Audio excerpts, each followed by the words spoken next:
We have been exploring the famous passage of Luke chapter 4 where Jesus reads from Isaiah in his hometown synagogue. But the author we call Luke wasn't writing fact-precise Western biography or journalism. Since not everything he presents is historical or factual, we should ask the question, could the historical Jesus really read? Understood in a restricted sense, reading is the ability to decode linguistic symbols by looking at a written text. People learn alphabets and words. Then, they learn how to communicate orally by combining the words in patterns that are intelligible to others. Some also learn how to identify the letters, words, and patterns in written communication, thus gaining an understanding of what the writer or author intended to say and actually meant. Because in our 21st century world, opportunities to learn how to read are so widespread, and reading materials are affordable and easily accessible, people today forget what a complex skill reading is. Study of Middle Eastern peasants, illiterate by UNESCO standards, reveals surprises for many Western people. For example, many people in the Middle East today memorize the entire Quran and can recite it verbatim, from memory. How is this possible when they cannot read in our contemporary understanding of the term? As Dr. Amy Jill Levine says, many Galilean peasants were, like the Middle Eastern peasants of today, hearing readers, or oral literate. That means that they could remember and understand what was read aloud to them. The Matthean Jesus seems to consider his own disciples hearing readers when he reminds them of what they had heard when others read the Torah to them. Confident that they understood what was read, the Matthean Jesus was able to present a new perspective on these sections of the Decalogue, in the antitheses. Considering that Jesus' immediate circle of inner followers were hearing readers in this sense who could not write, helps us clear away fundamentalistic nonsense of those who demand that the historical Matthew and historical John were the actual authors of the Gospels that bear their names. Perhaps an equal number of Galilean peasants were repeating readers, or oral literate. Such people could remember, understand, and repeat substantially, if not literally, what someone had read to them. Scholars recognize that when the Pharisees challenged Jesus about his disciples plucking ears of grain on the Sabbath, Jesus justified their behavior by alluding to King David's similar deed of assuaging hunger in the house of God. "Have you never read what David did?" asks the Markan Jesus. Now, when a 21st century Bible reader consults 1 Samuel, she or he might become embarrassed to see that the Markan Jesus has misidentified the high priest. It was not Abiathar, as Jesus claimed, but Ahimelech. Abiathar was high priest when David was king. Ahimelech, his father, was priest when David ate the consecrated bread. Jesus, how could you have made such a mistake?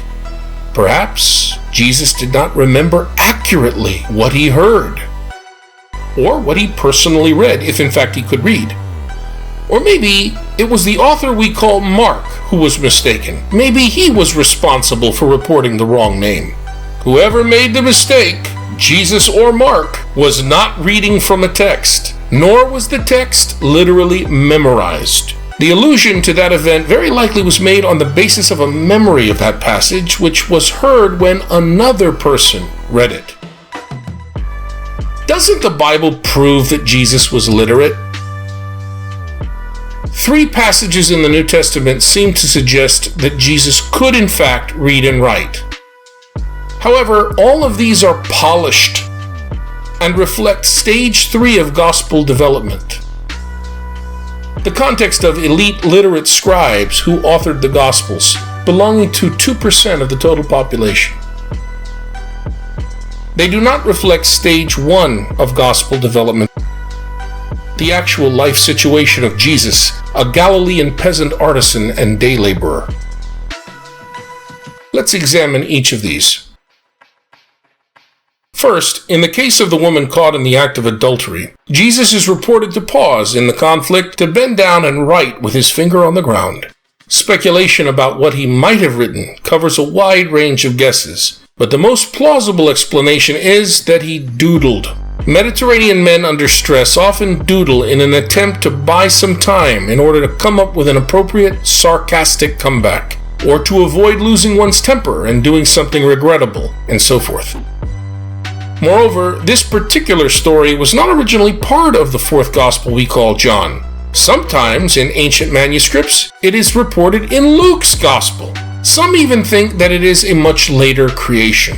If it does in fact preserve a reliable tradition about Jesus' life and writing at all, then doodling has the highest degree of plausibility in the cultural world of the Middle East.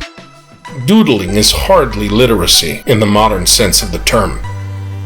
In the second case, of all the evangelists, only the one known as Luke presents Jesus as truly literate, or specifically oculiterate, that is, capable of linguistically decoding what he reads with his eyes from a written text.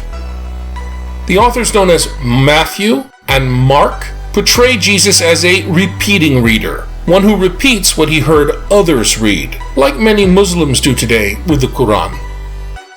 The story, of course, is Jesus in the synagogue. The Lucan Jesus is in his village men's community center, synagogue in the first century, not a place of worship. There, Jesus reads from the Isaiah scroll.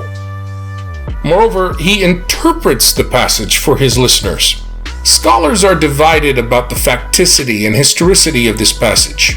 Remember, Luke is not giving his readers biographical live at 5 video footage of something that actually happened. Moreover, he's a spinmeister. A first-century David Axelrod, or James Carville. He makes his heroes look good. So the information about Jesus actually reading from and interpreting Isaiah may be a later addition. Indeed, the verses that the Lucan Jesus reportedly read and reported are a jumbled mixture of Isaiah. What scroll would contain that arrangement? So, despite its promise, this passage too is not helpful for understanding the Jesus of history. Finally, in the third passage, when Jesus began to teach in the Jerusalem temple, the Judean men asked, "How is it that this man knows his letters when he has never studied?" This question leads us to a consideration of formal education that results in scribal literacy. Ultimately, none of these passages proves that the Galilean peasant Jesus could read or write. Studies of the ancient world propose that not more than 10% of that population could read and write. Some scholars think that the select group may have been as small as 2 or 3% of the total population of ancient Israel. Others go beyond, saying that it is likely that in Herodian Palestine, only 0.5% could read. Jesus was almost certainly illiterate. That's a little shocking to modern people. But there were no schools in Nazareth, none. And Israel had the lowest percentage of literacy in the entire Roman Empire, 0.5%.